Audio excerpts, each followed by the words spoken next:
కల్తీ దగ్గు ఔషధంతో చిన్నారుల మృతి వ్యవహారంపై జాతీయ మానవ హక్కుల కమిషన్ స్పందించింది. ఈ ఘటనలపై దర్యాప్తు చేయాలని మధ్యప్రదేశ్, రాజస్థాన్, యూపీ ప్రభుత్వాలకు నోటీసులు జారీ చేసింది. కల్తీ మందుల విక్రయాలను వెంటనే నిషేధించాలని ఆదేశించింది.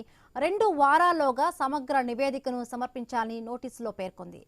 కల్తీ ఔషధాల సరఫరాపై దర్యాప్తునకు ఆదేశించాలని కేంద్ర ఆరోగ్య శాఖ, drug controller general of India, central drugs standards control organisation, directorate of general of health సర్వీసులకు కమిషన్ సూచించింది. రాష్ట్రాల్లోని ప్రాంతీయ ప్రయోగశాలలు కల్తీ మందుల నమూనాలను సేకరించి పరీక్షా నివేదికలను సమర్పించేలా కూడా ఆదేశాలు జారీ చేయాలని తెలిపింది.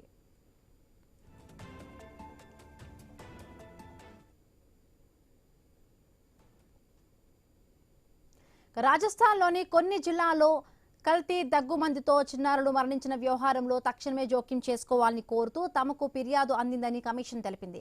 కిడ్నీల విఫలం కావడం, ఇతర సమస్యలతో ముడిపడి ఉన్న ఈ కేసుల్లో మరణాలకు ఖచ్చితమైన కారణం ఇంకా అస్పష్టంగానే ఉందని పేర్కొంది.